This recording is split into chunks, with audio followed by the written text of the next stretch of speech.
Olá, o Jornal Parlamentar está no ar. A Lemes participa do Simpósio de Bioenergia de Mato Grosso do Sul. Presidente da Casa, deputado Paulo Correia, reforçou a importância das fontes renováveis de energia para o desenvolvimento do estado. Tendências da mobilidade sustentável e o mercado de carbono. Esse foi o tema do simpósio realizado na Federação das Indústrias de Mato Grosso do Sul, a FIEMES. Este evento sendo realizado aqui nos traz orgulho, até porque esse setor é muito representativo para Mato Grosso do Sul. A indústria do Mato Grosso do Sul vai muito bem. E fruto dessa indústria ir tão bem é fruto de muito trabalho mesmo. Inclusive, hoje, a laço e a procura de trabalhadores para atendermos as demandas do nosso estado.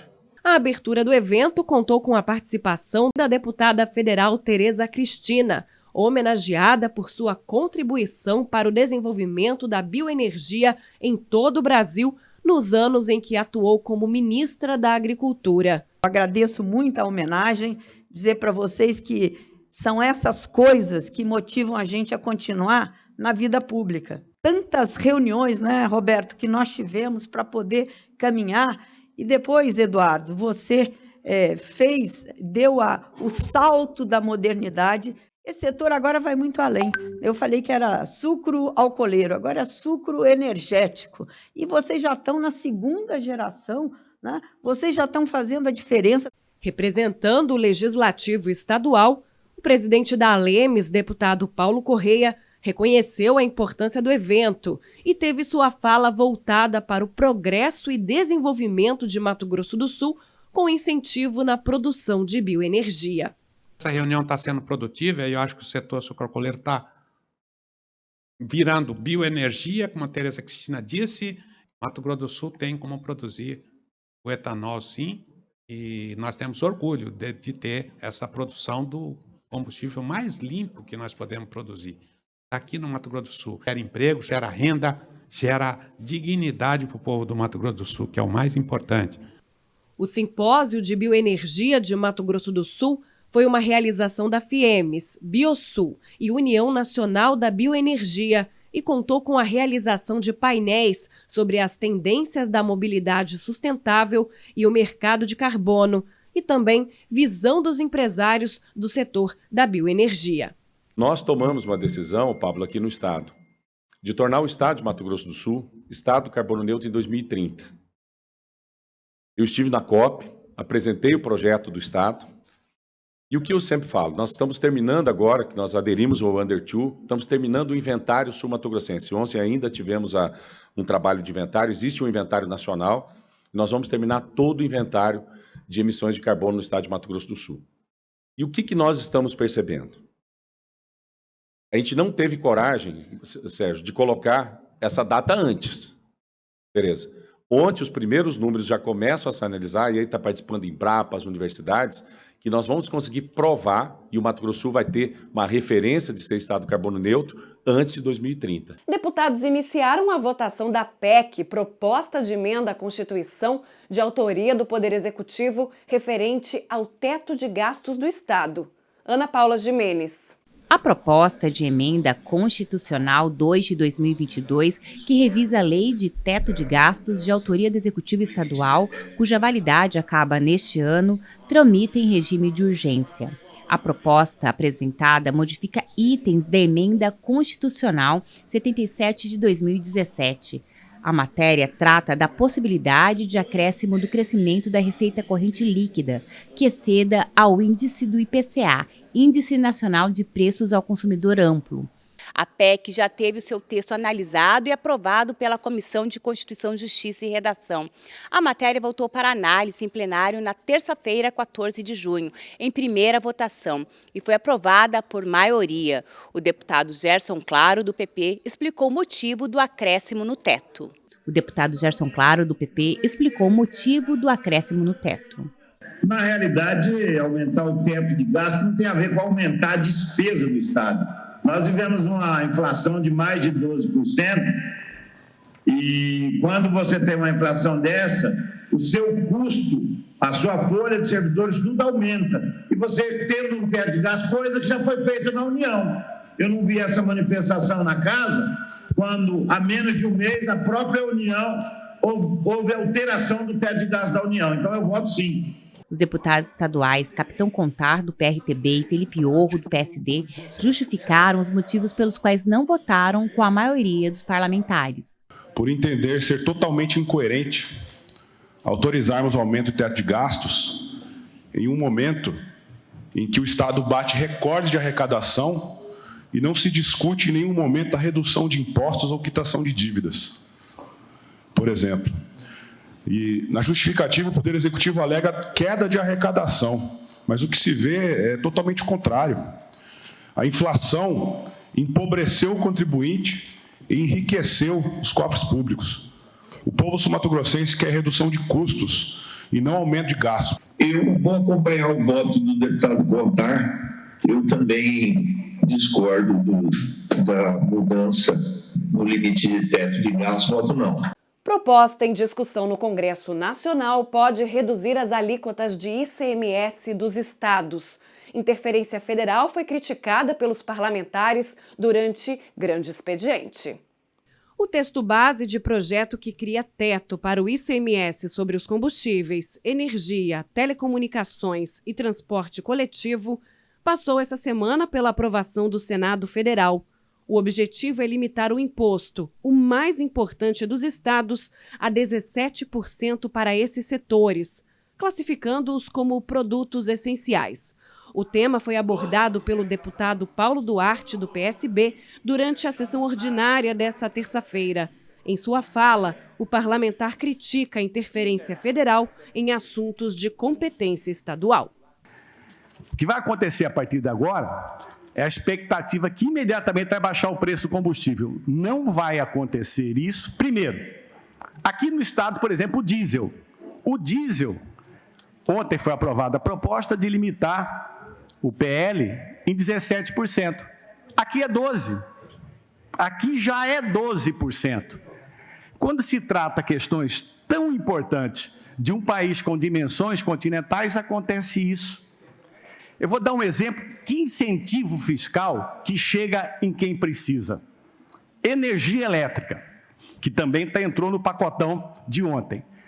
Pouca gente sabe que o governo do estado adotou uma política de incentivo, neste caso, muito inteligente.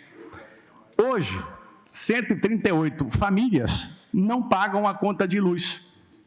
O governo vai lá e paga mensalmente a conta de 138 mil famílias que estão no cadastro único. Há um custo mensal de cerca de 10 milhões de reais. Agora, se o governo tivesse baixado a alíquota da energia elétrica, eu duvido que esse benefício chegaria lá na ponta. Então, o incentivo fiscal, quando você simplesmente reduz a alíquota, não vai acontecer nada.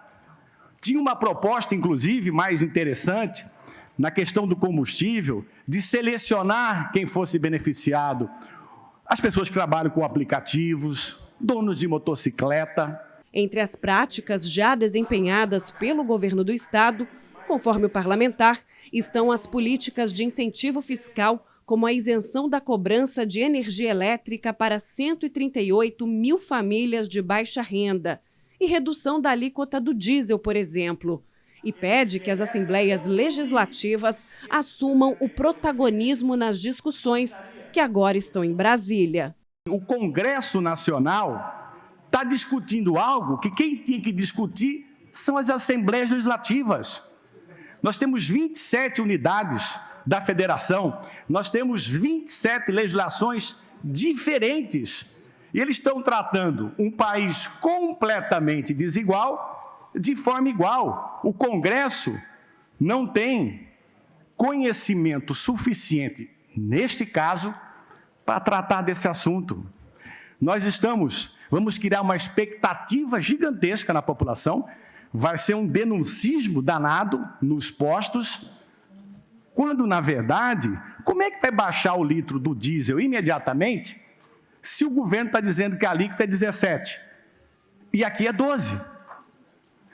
Como é que vai baixar se aqui a alíquota de gasolina não é 30?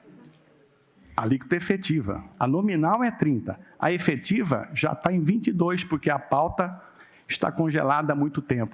Os deputados Felipe Orro, do PSD, e Amarildo Cruz, do PT, também repercutiram a influência nacional em uma pauta genuinamente local. Mas eu concordo com essa questão da pauta, porque a pauta aqui no Estado estava congelada antes mesmo do CONFAS decidir o congelamento. E talvez tenha pouco efeito prático. Somos nós, é aqui na Assembleia que nós temos que legislar, é aqui que nós temos que defender, ou então muda a Constituição. E isso sendo feito dessa maneira, inconstitucional, afrontoso, e um movimento que passa pela Câmara, passa pelo Congresso, pelo Senado. Mas nós temos, eu quero reforçar o pedido do deputado Paulo Duarte aqui, senhor presidente, nós temos que fazer o nosso papel enquanto parlamento. Nós temos realmente que levar essa discussão na justiça até a instância máxima. Que eu tenho certeza que em outros estados também vão estar debatendo essa questão e vão fazer essa discussão. O ICMS é o principal imposto estadual e a proposta que tramita no Congresso tem potencial para causar um grande impacto nos cofres dos governadores. Esse projeto em trâmite prevê compensar os estados que aceitarem zerar o ICMS sobre o diesel, gás de cozinha e gás natural. Outra PEC determinaria que os estados fixem alíquota de 12% para o etanol. As duas PECs serão votadas primeiro no Senado e depois na Câmara. Confira o quadro Fatos e Opiniões da sessão ordinária de terça-feira.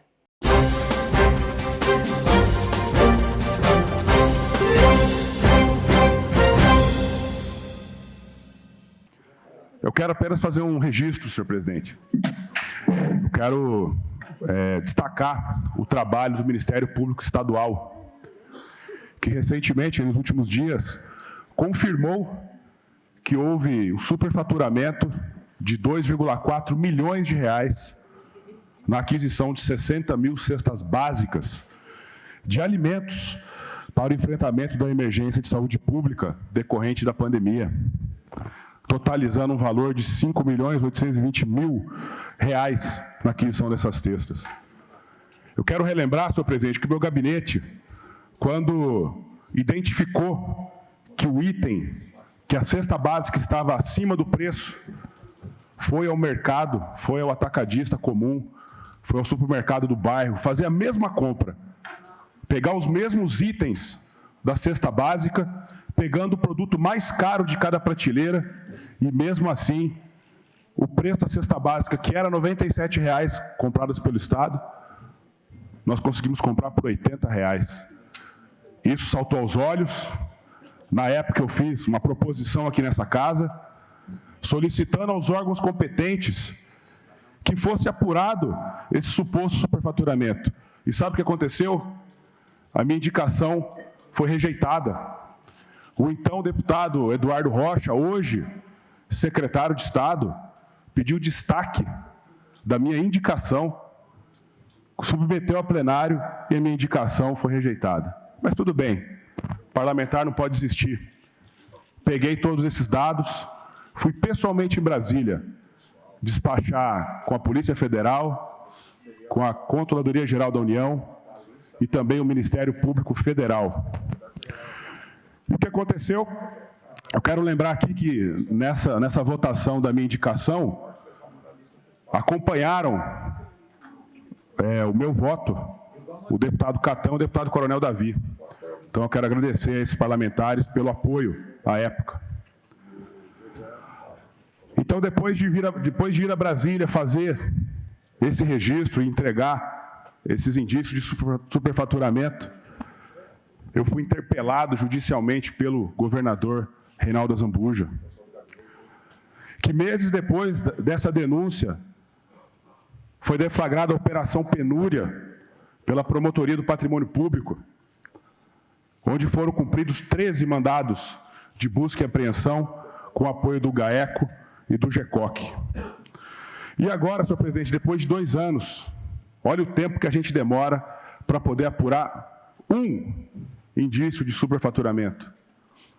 Depois de 2 anos, com a identificação do Ministério Público Estadual dos crimes de dispensa, direcionamento de contratação, fraude com elevação arbitrária do preço, peculato e associação criminosa, foi então ajuizada a ação penal, inclusive com solicitação de compartilhamento de provas para ingresso com a ação por improbidade administrativa, visando o ressarcimento dos cofres estaduais e punição dos envolvidos no desvio, com a suspensão dos direitos políticos, multa e indenização por danos morais. Então, quero dizer aqui a esta casa que o nosso trabalho foi cumprido em fiscalizar a gestão pública e identificar qualquer tipo de erro cometido pela administração do Poder Executivo. Mas eu quero dizer, senhor presidente, que eu não estou aqui comemorando esse fato. Na verdade, eu sinto vergonha por ter que passar por tudo isso e esperar 2 anos para que a justiça seja feita.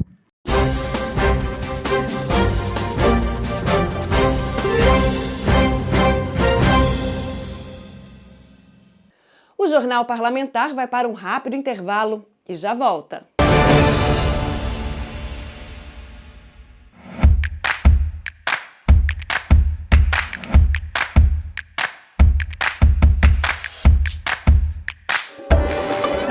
Há mais de 20 anos, este é o portal oficial da Assembleia. Aqui você tem acesso à cobertura jornalística de tudo o que acontece no Legislativo. Com mais de 600 mil visualizações por ano, o site reúne notícias, fotos, projetos, portal da transparência e informações oficiais das atividades parlamentares. O site dá acesso direto aos canais oficiais da TV e Rádio Alemes, assim como os perfis das mídias sociais do Facebook, Instagram e Twitter. Você encontra também links para o cadastro, a lista de transmissão do WhatsApp para o recebimento da newsletter. Nossos canais digitais garantem transparência às atividades legislativas e o acesso do cidadão ao Parlamento sul-mato-grossense.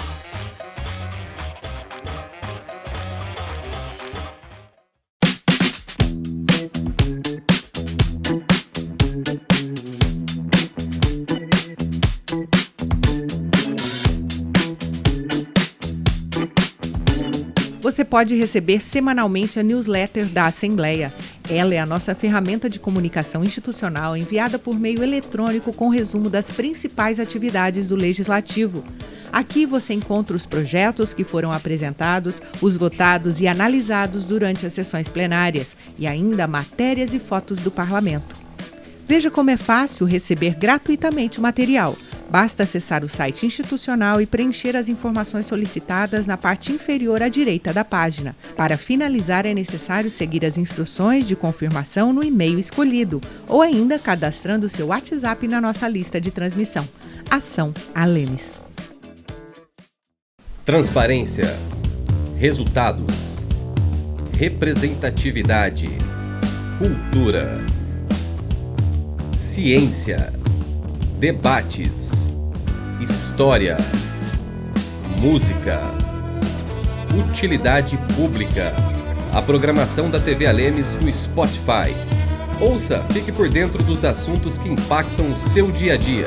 TV Alemes, a TV da gente de MS.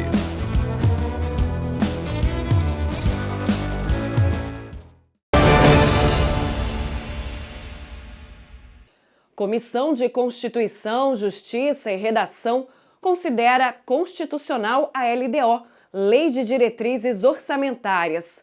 A pauta segue para a votação em plenário. A Comissão de Constituição, Justiça e Redação emitiu parecer favorável ao projeto de lei que dispõe sobre as diretrizes para elaboração e para execução da Lei Orçamentária de 2023, que prevê receita de 22 bilhões para Mato Grosso do Sul, o que representa um crescimento de 19,24% em relação à peça anterior. Na essência, a LDO apresenta o plano de metas, os cumprimentos das metas do governo e das contas, da sua contabilidade, o cumprimento da lei de responsabilidade fiscal, traz todo aquilo que que vem já previsto no plano plurianual. Então, foi aprovado hoje com uma emenda, agora o projeto vai para a votação no plenário em primeira votação. Ainda tem o período de recepção de emendas, por enquanto nós estamos votando a constitucionalidade. Feita a votação em primeira, aí ela vai passar a votação de mérito, que é a segunda votação em plenário, aí se tiver emendas, poderá voltar para a CCJ para sua análise. A peça orçamentária estadual foi relatada pelo deputado Paulo Duarte, do PSB, que também trata do orçamento dos poderes legislativo e judiciário. O projeto recebeu uma emenda de autoria do presidente da Lemes, deputado Paulo Correia, do PSDB. Foi apresentada a emenda parlamentar número 01/2022, de autoria do deputado Paulo Correia, ao projeto de lei em análise, com a finalidade de acrescer o valor de R$20 milhões a cota parte prevista inicialmente para a Defensoria Pública do Estado, para o limite com o pagamento de despesa de pessoal. Justificou-se o incremento da estrutura da Defensoria Pública em razão da demanda e que esse montante não seria computado para a correção dos demais exercícios, mas apenas promoção do exercício de 2023. Ato contínuo, firmou-se acordo de líderes para a tramitação prioritária da presente proposição. Outras duas matérias receberam pareceres favoráveis, entre elas a emenda substitutiva integral de autoria do deputado Marçal Filho, do PP, que obriga as unidades de saúde da rede pública e privada a garantir os direitos de mulheres que sofram perda gestacional. Também foi analisada e aprovada a incorporação da emenda modificativa ao projeto de lei de autoria do deputado Capitão Contar, do PRTB, que institui em Mato Grosso do Sul a Semana Estadual de Conscientização sobre a Carga Tributária. Durante a sessão ordinária da última quarta-feira, deputados aprovam a criação do Dia Estadual do Escrivão. A repórter Mari Tecogo tem as informações. De autoria do deputado Barbosinha, do PP, a proposta que pretende incluir no calendário oficial de eventos do Estado o Dia do Escrivão de Polícia foi aprovada por unanimidade pelos parlamentares. A data será comemorada anualmente no dia 5 de novembro, por ser também o dia em que nasceu Rui Barbosa, um dos mais renomados escritor, poeta, professor, jurista e senador da República do Brasil. Essa homenagem justa a esses profissionais, né, os escrivães de polícia, um trabalho extremamente importante para a organização, o andamento dos inquéritos, o trabalho no ambiente de uma delegacia de polícia e 5 de novembro, aprovada a lei sancionada, ela passa a ser comemorada como Dia Estadual do Escrivão de Polícia. O escrivão pode atuar nas polícias federal, civil ou militar. Sua função é documentar e acompanhar o desenvolvimento de processos policiais. Ele materializa os atos de polícia judiciária definidos na esfera de sua competência funcional. A partir de agora, Mato Grosso do Sul contará com a Semana de Informação, Conscientização e Incentivo ao Diagnóstico Precoce do Retinoblastoma. Retinoblastoma é um tumor intraocular maligno, originário das células da retina, que é a parte do olho responsável pela visão, afetando um ou ambos os olhos. É mais comum na infância e corresponde a quase 4% de todos os tumores pediátricos. O retinoblastoma geralmente ocorre antes dos 5 anos de idade. Agora, Mato Grosso do Sul terá a Semana de Informação, Conscientização e Incentivo ao Diagnóstico Precoce do Retinoblastoma. É o que consta o projeto de lei de autoria do deputado Marçal Filho, do PP, aprovado pelos parlamentares. A semana será realizada anualmente em que se inserir o dia 18 de setembro, data em que acontece o Dia Nacional de Conscientização sobre a doença. Segundo o Instituto Nacional do Câncer, o INCA, o diagnóstico precoce é fundamental para o sucesso do tratamento. Então, como existe pouca informação a respeito disso, é necessário que as nossas autoridades de saúde possam fazer o tratamento de forma precoce, porque atinge, como eu disse, as crianças e pode se tornar grave, fazendo com que a criança, inclusive, perca a visão. Durante a semana, poderão ser desenvolvidas ações para ampliar o conhecimento da população acerca do diagnóstico precoce e do tratamento do retinoblastoma e demais enfermidades oculares, especialmente as detectáveis na primeira infância.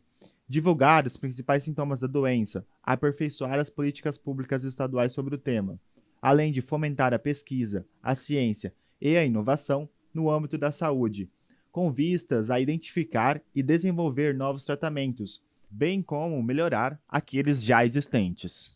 Eu quero parabenizar o deputado Marçal Filho por esse projeto. Essa palavra difícil, né? Retinoblastoma, é um câncer ocular infantil que normalmente ocorre até 5 anos de idade. E quando ele é feito o diagnóstico precoce, ele tem assim, praticamente 100% de chance de cura. Então é muito importante essa campanha para conhecimento. Vamos para um breve intervalo no Jornal Parlamentar e voltamos em instantes.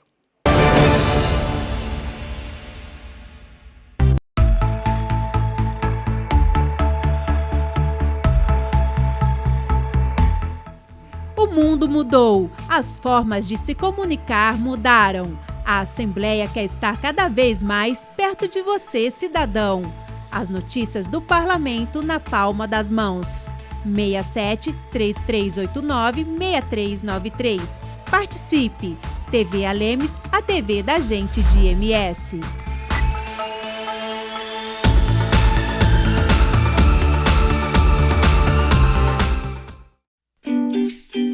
Somos digitais. Somos conectados. Somos representados. As notícias e tudo o que acontece no Parlamento, você acompanha no canal da TV Alemes no YouTube. Inscreva-se no canal da Alemes e acompanhe o trabalho dos deputados estaduais. TV Alemes, a TV da gente de MS.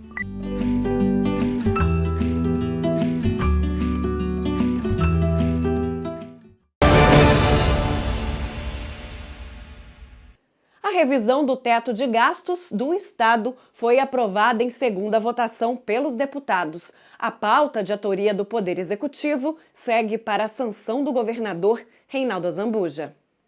Com quórum qualificado e em segunda discussão, os deputados estaduais aprovaram o projeto de emenda constitucional do Poder Executivo que prevê a cada 5 anos a revisão do teto de gastos do governo. A medida foi imposta pela União em 2017. Na realidade, nós votamos uma PEC que trata do teto de gastos. Na essência, é uma revisão que foi feita porque ela já estava previsto nas disposições transitórias da Constituição Estadual que a cada 5 anos pode ser feita uma revisão. Excepcionalmente agora, porque nós tivemos uma inflação na casa de 12%, nós tivemos aí as despesas do Estado, nós tivemos aí criação de comarcas, nós tivemos implementação de Defensoria Pública, Ministério Público. Cada órgão desse que é implementado, ele gera uma despesa que às vezes não tem previsão orçamentária e ele interfere diretamente na meta do governo. A cada ano, o Estado impõe limites individuais para o governo, Assembleia Legislativa, Tribunal de Contas, Poder Judiciário, Ministério Público do Estado e para a Defensoria Pública Geral. Ao limite indicado será acrescido por exercício 30% do crescimento da receita corrente líquida, que exceder ao índice de correção. 1/4 do valor nominal correspondente ao incremento do exercício de 2022 para 2023 de cada poder e instituição. O governador poderá elevar o percentual de 30% para 70% do crescimento da receita corrente líquida que exceder ao índice de correção, desde que não comprometa a meta do resultado primário e nem ultrapasse os 90% da receita. Essa PEC que muda essa meta, ela possibilita que a gente possa pôr na lei de diretrizes orçamentárias e poder ajustar as contas públicas do Estado. Foi isso que foi feito na PEC, agora nós vamos votar no mérito a lei de diretrizes para poder deixar isso organizado no Estado. A Frente Parlamentar em Defesa da Pessoa Idosa da Alemes conseguiu criar o Fundo Estadual do Idoso. O anúncio foi feito pelo coordenador da frente, deputado Renato Câmara. Durante a sessão plenária desta quarta-feira, o deputado Renato Câmara, do MDB, destacou que em 15 de junho é celebrado no mundo a conscientização da violência contra a pessoa idosa. A data foi instituída em 2006 pela ONU e pela Rede Internacional de Prevenção à Violência à Pessoa Idosa. Hoje eu queria enaltecer aqui a ação do mês Junho Prata, que dentro do mês Junho Prata, que é um mês de conscientização contra a violência à pessoa idosa, no dia de hoje é o dia do enfrentamento a essa violência. Uma violência, senhor presidente, que é uma violência muitas vezes silenciosa, que existe várias nuances, existe uma complexidade na pessoa que comete essa violência. Alguém do seu círculo de convívio. E essa pessoa idosa acaba tendo dificuldades de poder fazer esse boletim de ocorrência. O parlamentar é autor da lei estadual que criou o Junho Prata, mês de combate à violência contra a pessoa idosa, por meio da Frente Parlamentar em Defesa do Direito das Pessoas Idosas, que vem realizando uma série de ações que reúnem entidades com o objetivo de garantir a integridade física e psíquica dos idosos. Conseguimos, que através de projetos de lei, que todos os postos de saúde façam o registro, de algum idoso que chegar lá e for acometido por alguma violência, ser obrigatório ser feito esse registro compulsório, obrigatório, que já é lei federal, mas que muitas vezes o atendente ali do posto de saúde desconhece dessa lei e acaba não fazendo. O deputado também anunciou uma das vitórias das articulações da Frente Parlamentar, que é a criação do Fundo Estadual da Pessoa Idosa, que a partir desse mês já pode começar a receber os recursos. Esse é um passo gigante para conseguirmos recursos extras, recursos de doações, recursos federais, recursos do judiciário, recursos dos impostos de renda daquelas pessoas que querem e têm condição de doar para o fundo estadual, poder ter recursos para fazer campanhas, para fazer ações, eventos. Então, esse é um passo gigante. Confira o quadro Fatos e Opiniões da sessão ordinária de quarta-feira.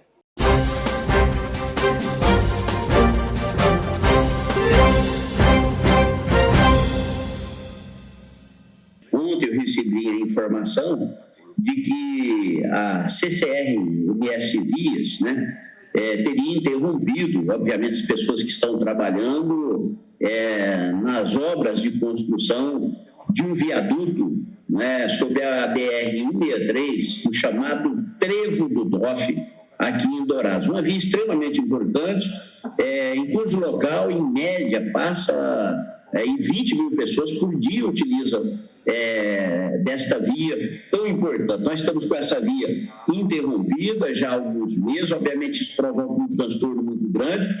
Existia uma grande expectativa de que em julho a CCR-MS Vias poderia estar concluindo esse viaduto, e recebemos informação agora de que a empresa que estava executando esse serviço paralisou a obra, não tem mais ninguém trabalhando, a obra estava caminhando num ritmo bom, acelerado, mas a gente espera, e nós estamos fazendo aqui uma cobrança à CCR-MS Vias para que imediatamente contrate uma nova empresa, para que essa empresa possa retomar esses serviços e aí, no mais tardar agosto, possamos ter a conclusão dessa obra tão importante aqui para Dourados. A interrupção, isso tem provocado congestionamento na BR-163 e grandes transtorno para a população de Dourados, que precisa de fazer um desvio grande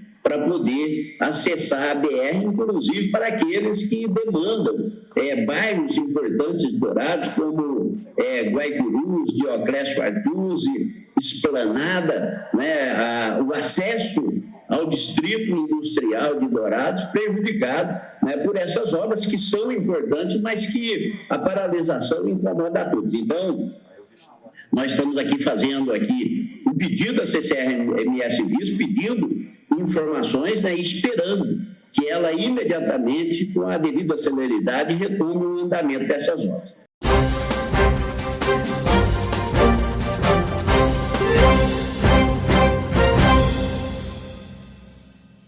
A gente vai para uma breve pausa com o Jornal Parlamentar. Voltamos já.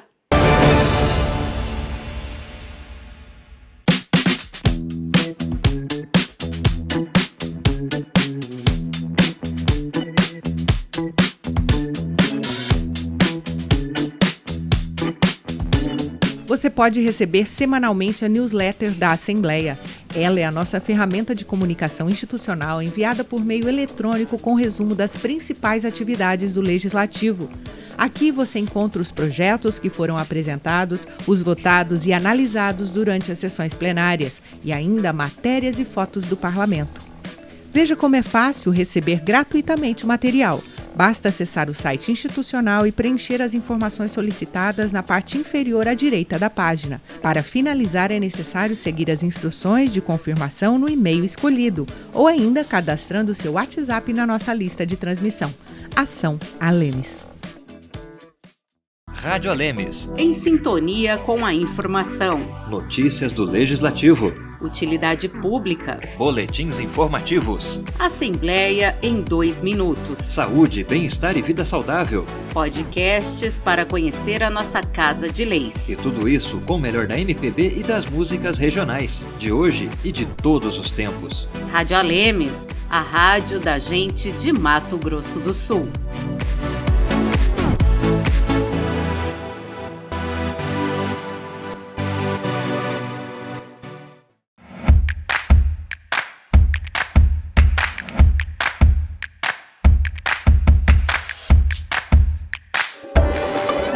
Há mais de 20 anos, este é o portal oficial da Assembleia. Aqui você tem acesso à cobertura jornalística de tudo o que acontece no Legislativo. Com mais de 600 mil visualizações por ano, o site reúne notícias, fotos, projetos, portal da transparência e informações oficiais das atividades parlamentares. O site dá acesso direto aos canais oficiais da TV e Rádio Alemes, assim como os perfis das mídias sociais do Facebook, Instagram e Twitter. Você encontra também links para o cadastro, a lista de transmissão do WhatsApp para o recebimento da newsletter. Nossos canais digitais garantem transparência às atividades legislativas e o acesso do cidadão ao Parlamento sul-mato-grossense.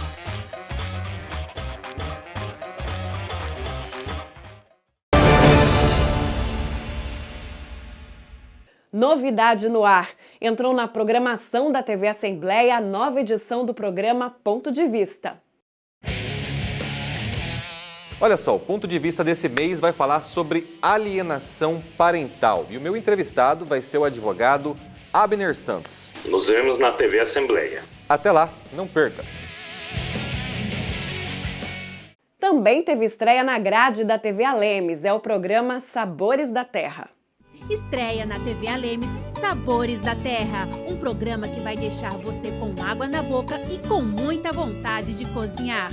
Nesta edição, vamos conversar com um dos maiores representantes da cozinha regional, o chefe sul-mato-grossense Paulo Machado. Ele, além de falar da sua trajetória que o levou a ser referência na gastronomia, vai ensinar o passo a passo de uma receita incrível e fácil de fazer, que leva à mesa os sabores deliciosos, as misturas certas, os experimentos impensáveis e improváveis. Então não perca Sabores da Terra aqui na grade da TV Alemes. Saúde! Saúde!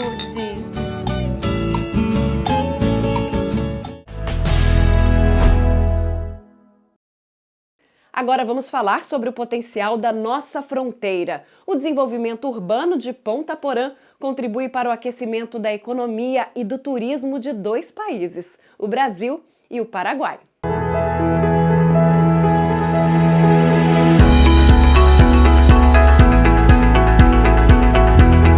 A 430 quilômetros de Campo Grande, Ponta Porã está localizada na região sudoeste de Mato Grosso do Sul e na parte mais elevada do território, com altitude em torno de 700 metros. Sua população é estimada pelo IBGE em mais de 93 mil habitantes, sendo formada por muitas etnias e origens, que convivem de forma harmônica com a cultura paraguaia. O município é uma conurbação, quando 2 cidades se unem, formando um único meio urbano. Isso porque basta atravessar a rua para cruzar o limite internacional entre Brasil e Paraguai, entrando assim na Paraguaia Pedro Juan Cabaleiro. Isso impõe desafios, como no caso do saneamento, onde a cidade sul-mato-grossense tem avançado na universalização do tratamento de água e esgoto. Até meados do século XX, o desenvolvimento econômico de Ponta Porã era associado à erva mate, enquanto hoje a agropecuária tem forte participação na geração de riqueza do município, que se beneficia de sua posição logística estratégica para a movimentação de cargas. O turismo de compras também tem um reforço de voo regular, interligando Ponta Porã à cidade paulista de Campinas.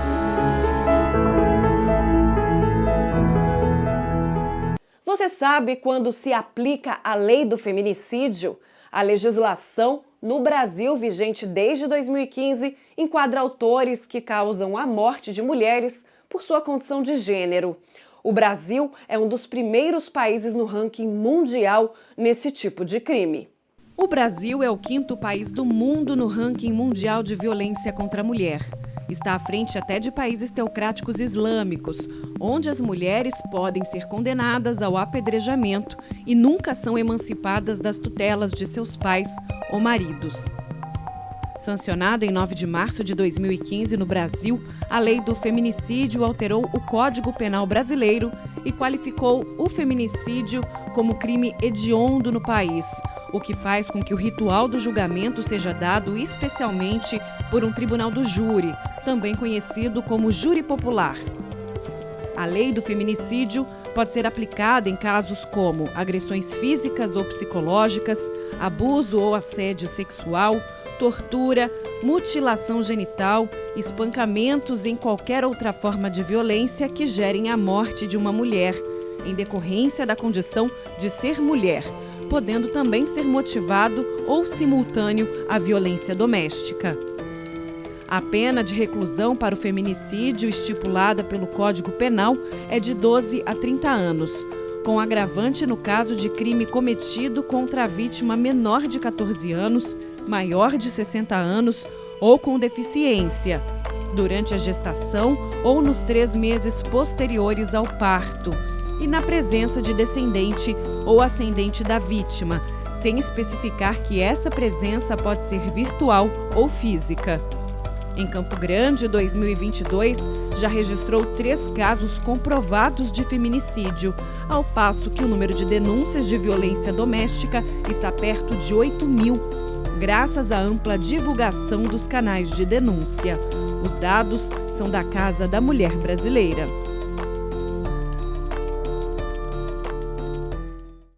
O Jornal Parlamentar fica por aqui. Essas e outras reportagens você confere no YouTube da Casa de Leis. Basta pesquisar por Assembleia Legislativa de MS.